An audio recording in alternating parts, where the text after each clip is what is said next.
सीधा तो नहीं कह सकते, प्रताड़ित करना हो, सीधा ये नहीं कह सकते कि अपर्णा यादव की वजह से ये सारी चीजें हुई हैं, लेकिन हाँ, जो एक साथी को, संगी को, एक वाइफ को जो रोल निभाना चाहिए था, शायद वो अपर्णा यादव नहीं निभा पाई हैं। उसकी वजह से इतना बड़ा जो आज ये हादसा आपको देखने को मिला है, इतना बड़ा व्यक्ति जिसके पास पैसे की कोई कमी नहीं, शोहरत की कोई कमी नहीं, नाम की कोई कमी नहीं, और वो ऐसा अगर काम कर लेता है, अगर ये जो भी कांड हुआ है इसमें, चाहे वो खुदकुशी हो, चाहे किसी ने कर दिया हो, तो ये ऐसा इतनी बड़ी पॉलिटिकल पार्टी, इतने बड़े नेता के साथ अगर ये चीज हो रही, तो आम जनता आप सोच समझिए कितनी प्रताड़ित है इस देश के अंदर। अपर्णा को फंसाने की साजिश भी तो हो सकती है, ये भी हो सकता है।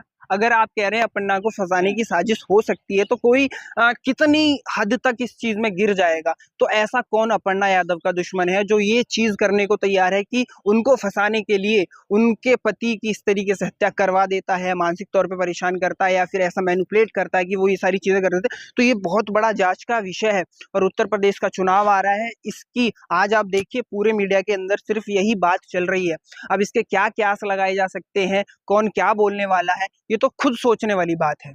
अब क्या अपर्णा यादव को खुलकर कैमरे पर आकर बता देना चाहिए कि एक्चुअल में क्या हुआ था? अपर्णा यादव को इससे पहले में वो गिरे मिले थे, चेहरे पूरे जो है हरा हरा हो गया था मौत के बाद। हाँ, यही तो बात, सबसे बड़ी बात यही है कि आखिर अपर्णा यादव अगर वो सच में बहुत ज्यादा परेशान थे किसी बात से, तो क्यों वो साथ नहीं निभाने आई? उनके पास इतना समय था कि अपनी पार्टी के लिए काम कर सकती थी, लेकिन उनके जो जीवन साथी थे, आखिर उन्होंने उनका साथ क्यों नहीं दिया? ये सबसे बड़ा सवाल है। अगर वह परेशान थे, अगर वो किसी भी मानसिक तौर पर परेशान थे, कहीं भी ट्रॉमा में थे, तो क्यों अपर्णा यादव उनके साथ नहीं थी? क्यों वो दूसरी पार्टी का झंडा जलाने में ज्यादा विलीन थी? क्यों वो राजनीति करने में ज्यादा विलीन थी? क्या प्रतीक यादव से ज्यादा उन्हें पॉलिटिकल वैल्यू ज्यादा पसंद थी? ये सबसे बड़ा सवाल है। पोस्टमार्टम रिपोर्ट सच बता पाएगा? पोस्टमार्टम रिपोर्ट, आपको मालूम है इतना बड़ा पॉलिटिकल, क्या छुपाया जाएगा, क्या बचाया जाएगा, ये दुनिया को पता है, और ये हम लोग नहीं कह सकते। तो पोस्टमार्टम में तो वही आएगा जो वो चाहते हैं कि ये चीज दिखाई जाए, बातों को छुपाया जाए। अखिलेश यादव, आखिरी सवाल, वो भी कह रहे हैं कार्रवाई तो करेंगे ही रहेंगे, लेकिन क्या ये फॉर्मेलिटी वाला बयान है? अखिलेश यादव के वो भाई थे, चाहे कितना भी दूर का व्यवहार हो। अर्जुन ने भी अपने भाइयों को मारने से पहले या फिर उनके साथ युद्ध लड़ने से पहले बहुत ही ज्यादा संघर्ष अपने ऊपर फील किया था, उसके बाद ऐसा किया था। और कहीं ना कहीं वो उनके भाई, तो आप सोच सकते हो कि वो तुरंत पहुंचे हैं वहां पे जहां पोस्टमार्टम हो रहा था। उन्होंने खुद देखा कि सारी चीजें कैसे हैं, उन्होंने खुद दुख प्रकट किया कि ऐसा नहीं होना चाहिए था, जो भी है उनकी आत्मा को शांति मिले। तो अखिलेश यादव के अंदर जो दर्द है वो तो वही समझ सकते हैं, लेकिन सबसे बड़ा सवाल यही कि आखिर ऐसा हुआ तो हुआ कैसे? इस पर सबसे बड़ी और आज ऐसा नहीं कि सिर्फ प्रतीक यादव है, समाज के अंदर काफी ज्यादा औरतें इस तरीके से प्रताड़ित करती हैं अपने पुरुष को, वो कुछ कह नहीं पाता, चाहे वो कितना भी पैसे वाला हो, चाहे कुछ भी हो। तो इसमें महिलाओं को भी सोचना चाहिए कि आखिर ऐसी कौन सी वैल्यू प्राप्त हो जाएगी कि आप एक इंसानी जीवन को, एक मानव जीवन को जीवन ना समझ करके और छोटी मोटी चीजों पर या फिर अपना और वक्त बनाने के लिए अपना परिवार खोने को, अपना परिवार बर्बाद करने को तैयार है। तो ये समझना चाहिए पूरे समाज को। सबसे बड़ी बात यह है कि ये चीज होनी नहीं चाहिए थी। और अपर्णा यादव का इसमें ज्यादा हाथ इसलिए है क्योंकि प्रतीक यादव ने ऑलरेडी 2 महीने पहले इंस्टाग्राम पर अपनी जो गुहार है, अपना जो दर्द है, वो सारा का सारा साझा कर दिया था। उन्होंने साफ बताया था कि किस तरीके से मैं डिप्रेशन में हूँ, किस तरीके से मैं प्रताड़ित हूँ। जो मेरी वाइफ अपर्णा यादव, जो कि भाजपा की इस समय पे नेता है, वो बिल्कुल भी एक पारिवारिक माहौल जो है वो मुझे नहीं दे पा रही है। उसके बाद 2 दिन बाद हो जाता है कि सारी चीजें शॉर्ट आउट हो गई हैं, और उसके बाद ऐसी चीज हो जाना, सुबह सुबह 5 बजे ये सारी चीज आती हैं। उनका जो ड्राइवर है, उनका जो नौकर है, वो बताता है कि कहीं ना कहीं भैया की तबीयत खराब है। डॉक्टरों के पास जाते हैं, उन्होंने बोला कि कहीं ना कहीं कोई पॉइजनस सिम्टम बॉडी के ऊपर दिखाई दे रहा है। उसके बाद पोस्टमार्टम होता है, अखिलेश यादव पहुंचते हैं, पूरा यादव समाज और खासकर समाजवादी पार्टी के बड़े बड़े नेता और सभी लोग वहां पहुंचते हैं। अपर्णा यादव बाहर थी, बाद में आती हैं। तो सबसे बड़ी बात ये, जो व्यक्ति ऑलरेडी 2 महीने पहले बता चुका था कि किस तरीके से वो मानसिक तौर पर परेशान है, उसके साथ ये अगर चीजें हो गई हैं, तो आप समझ सकते हो कि कितना ज्यादा मानसिक तौर पर वह व्यक्ति परेशान होगा। अब सवाल ये है, क्या इस चीज को सॉल्व नहीं किया जा सकता था?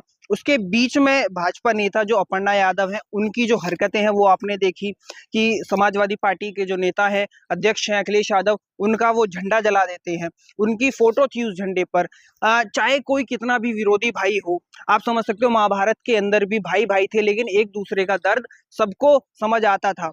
और सबसे बड़ी जो फूट की कारण थी प्रतीक यादव और अखिलेश यादव के बीच में, वो अपर्णा यादव कहीं ना कहीं बनी हुई थी। उन्हें भी अंदर से कहीं ना कहीं लग रहा होगा कि जो मेरा परिवार है, जिसके नाम से मैं पहचाना जाता हूँ, जिसके नाम से आज मेरी जो भी वैल्यू है, उस पर सबसे बड़ा जो घात है वो उन्हें दिखाई दे रहा था। प्रतीक की मौत का असली सच पता चल पाएगा, लग रहा है आपको? मुश्किल है प्रतीक की मौत का जो भी है, क्योंकि एक राजनीतिक तौर पर इतना बड़ा खासकर यूपी चुनाव से पहले इतना बड़ा ये जो हादसा हुआ है, ये जो मौत हुई है, इसमें सबसे बड़ा साजिश करता कौन है ये भी नहीं पता चलेगा, क्योंकि इसको किस तरीके से, किस एंगल से आप जोड़ोगे। क्या ये पारिवारिक रूप से कुछ था या कोई पहले से फाइनेंशियल क्राइसिस था, ये सारी चीज खुल करके नहीं आएंगी। और एक बड़ा नाम जो अखिलेश यादव है, उनके वो भाई हैं, तो उत्तर प्रदेश की जो राजनीति है उसमें भी कहीं ना कहीं ऐसा विस्फोट होगा कि देखिए अपने भाई को नहीं बचा पाए, देखिए कैसे अपने भाई का साथ नहीं दिया, तो ये चीजें भी खुल के आएंगी और कहीं ना कहीं समाजवादी जो पार्टी है वो भी गिरती हुई नजर आएगी। तो आप इस चीज को राजनीतिक तौर पर भी देखिए।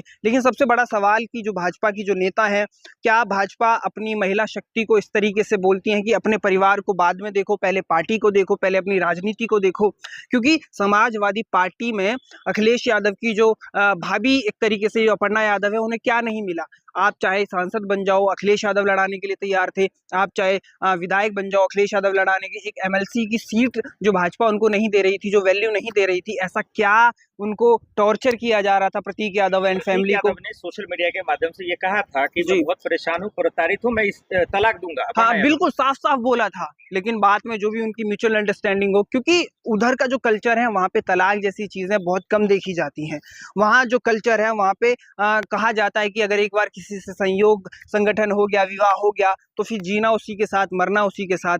लेकिन यहाँ पे आप देख सकते हैं सिर्फ 38 साल की उम्र में इतना बड़ा हादसा हो जाना।